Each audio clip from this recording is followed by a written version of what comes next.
Dollar سے نجات پاکستان کی معاشی آزادی کے لیے ناگزیر ہے۔ حال ہی میں پاکستان نے روس، افغانستان اور ایران کے ساتھ متبادل تجارت یعنی بارٹر سسٹم کو قبول کیا ہے، جس سے سامان کے براہ راست تبادلے میں ڈالر کی ضرورت ختم ہو گئی ہے۔ اس اسٹریٹجک تبدیلی کا مقصد علاقائی اقتصادی تعاون کو فروغ دینا اور ڈالر پر انحصار کو کم کرنا ہے۔ اس سے قبل اپریل 2023 میں پاکستان اور چین نے ڈالر کی بجائے یوان میں تجارت کرنے پر اتفاق کیا تھا، جس کا مقصد بھی ڈالر پر انحصار کم کرنا اور دو طرفہ تجارت کو مضبوط کرنا تھا۔ یہ اقدام نہ صرف متوازن معاشی شراکت داری کی خواہش کی عکاسی کرتا ہے بلکہ متبادل کرنسیوں کی تلاش کے لیے پاکستان کی کاوشوں کو بھی ظاہر کرتا ہے۔ یہ سب پاکستان کی مالی آزادی کے حصول کا ایک اہم جزو ہے۔ پاکستان امریکی ڈالر کے متبادل کو فعال طور پر تلاش کر رہا ہے، جس کا مقصد عالمی ریزرو کرنسی پر انحصار کو کم کرنا اور دیگر ممالک کے ساتھ آزادانہ اقتصادی تعلقات کو قائم کرنا ہے۔ اس عمل کو عالمی تجارت کی ڈی ڈالرائزیشن کہا جاتا ہے۔ بین الاقوامی تجارت اور مالیات میں امریکی ڈالر پر انحصار کو کم کرنے کے لیے بہت سے ممالک متبادل کرنسی اختیار کرنے کی کوشش کر رہے ہیں۔ پاکستان، چین، بھارت، ایران، وینزویلا، ترکیہ اور روس سمیت مختلف ممالک نے حال ہی میں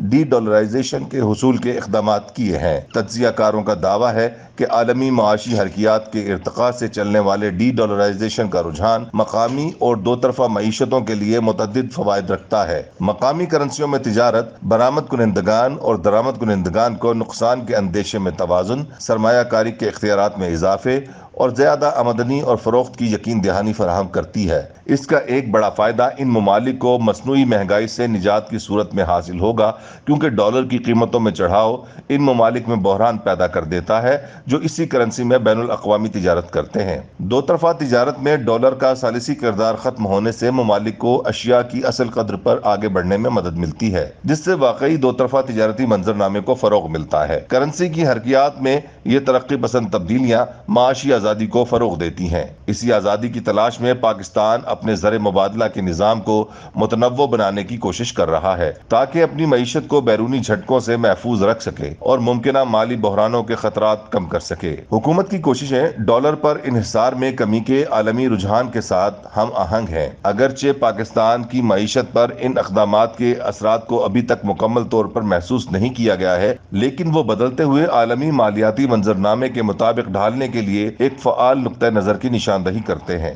جیسے جیسے ڈی ڈالرائزیشن رفتار حاصل کرے گی، عالمی معیشت کے موجودہ سٹیٹس کو کے لیے خطرات پیدا ہوں گے اور خاص طور پر بنیادی ریزرو کرنسی کے طور پر ڈالر کے کردار کا خاتمہ نہ صرف عالمی مالیاتی نظام میں زیادہ اتار چڑھاؤ پیدا کر سکتا ہے بلکہ روایتی طور پر امریکہ کے معاشی غلبے کو ختم بھی کر سکتا ہے۔ اس لیے یہ سمجھنا ضروری ہے کہ ڈی ڈالرائزیشن یا new world order of trade چیلنجوں اور ممکنہ خطرات کے ساتھ ایک پیچیدہ عمل ہے۔ ڈالر کا مروجہ وسیع پیمانے پر استعمال اور دہائیوں سے قائم بنیادی ڈھانچہ ڈی ڈالرائزیشن کی راہ میں رکاوٹ ہے۔ بہرحال عالمی مالیاتی منظرنامے میں بڑھتی ہوئی سیاسی کشیدگی، ڈالر کی قدر میں کمی، ابھرتی ہوئی اقتصادی طاقتوں کا عروج اور متبادل مالیاتی ذرائع کی ترقی تمام معاون عوامل ہیں جو ڈالر کی کمی کے رجحان کو تیز کر سکتے ہیں۔ در حقیقت پاکستان کی ڈالر سے نجات ایک ایسا نعرہ ہے جو تجارت سے بہت آگے کے مفاہیم رکھتا ہے، مگر اس کے لیے special investment facilitation council SIFC جیسے بہت سے ہمہ جہتی کاموں کو عملاً اور تیزی سے سر انجام دینے کی ضرورت ہے۔ تبھی ڈالر سے نجات پاکستان کو حقیقی آزادی، زیادہ متوازن خارجہ پالیسی اور خوشحال مستقبل کی طرف راستہ بنانے کا موقع فراہم کر سکتی ہے۔